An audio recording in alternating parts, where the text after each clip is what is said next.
তরুণ প্রজন্ম এই ২৪শের অভ্যুত্থানে যেভাবে সক্রিয় অংশগ্রহণ করেছিল, ওই স্পিরিটটা যেন থাকে। যারা তরুণ প্রজন্মের বর্তমানে রয়েছে, সেই তরুণ প্রজন্মর সাথে আমাদের একসাথে কথা বলা উচিত, আমাদের চিন্তাগুলো শেয়ার করা উচিত তাদের সাথে।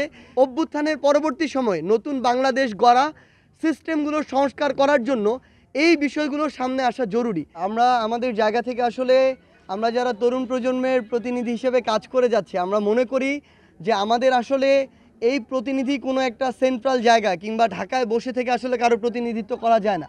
আমরা মনে করি আমাদের মাঠঘাট চষে বেড়ানো উচিত, প্রত্যেকটা শিক্ষা প্রতিষ্ঠানে যাওয়া উচিত।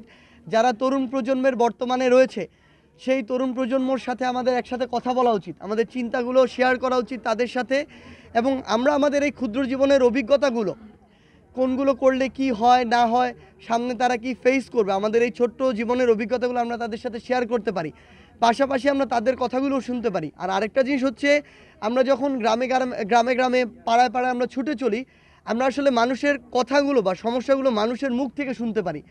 কোনো একটা নির্দিষ্ট সেন্টার জায়গায় বসে এই সমস্যাগুলো কিন্তু ওইভাবে অনুধাবন করা যায় না, শোনাও যায় না। তো এই উদ্দেশ্যেই আসলে পঞ্চগড়ে আসা। আর পঞ্চগড় খুব স্বাভাবিকভাবে আমার জন্মস্থান। সো জন্মস্থানের প্রত্যেকটা গ্রাম এবং প্রত্যেকটা ইউনিয়নে আমি যেতে চাই, প্রত্যেকটা বাজারে আমি যেতে চাই, মানুষের কথা শুনতে চাই।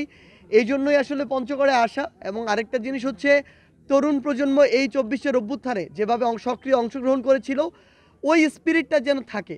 সামনেও এমন যদি সংকট তৈরি হয়, তারা যেন একসাথে ঐক্যবদ্ধভাবে আবার রাজপথে নামতে পারে, একসাথে লড়াই করতে পারে।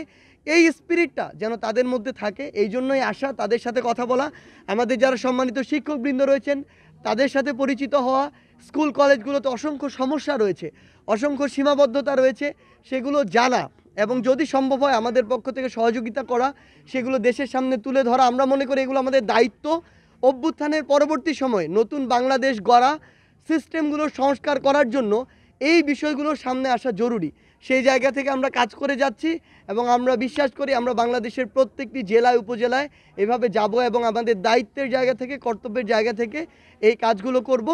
সানবিট সব দিবে সামাল। সানবিট ম্যাজিক প্রেস ডিশওয়াশিং এর মাথা ঘোরানো সলিউশন। এখন একটা অনুরোধ এই বয়সের ছেলে মেয়ে সবার প্রতি, স্পেশালি ছেলেদের প্রতি। এই বয়সের ছেলেগুলা একটু মানে কোনায় কানায় যাওয়ার প্রভাবটা একটু বাড়ে যায়।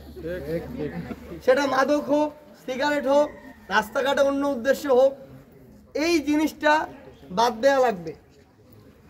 এই বয়সে একবার পড়াশোনা থেকে যদি একটু সাইডে যাই, সত্যি কথা এটাই, আবার ফিরে আসার চান্স খুবই কম। বা যখন তোমরা বুঝা পাবেন যে পথটা ভুল, এই পথ থেকে ফেরা লাগবে, তখন ফেরার সুযোগ থাকে খুবই কম, মানে থাকে না বললেই চলে। মনে করো মানে আমরা যদি এমনি চিন্তা করি আর কি, এখন একজনের আমার অনেক বন্ধু বান্ধবের বাবা আছে না, ডিসি, এসপি বা এরকম বড় বড় সচিব, যুগ্ম সচিব, ওই জায়গার যদি, এটাই সত্যি কথা, মনে মনে মানে মানে মাঝে মাঝে মনে হয় না মোর বাপ যদি ওইটা হলে তাহলে ভালো হলে। তোমার ওই আফসোসটা আছে, কিন্তু তোমার যদি কাজ কাম এরকম হয় যে তোমার পরবর্তী ছোঁয়া পাওয়া যে হবে, তোমরাও এই আফসোস করে, তাহলে দায়টা কিন্তু তোমার।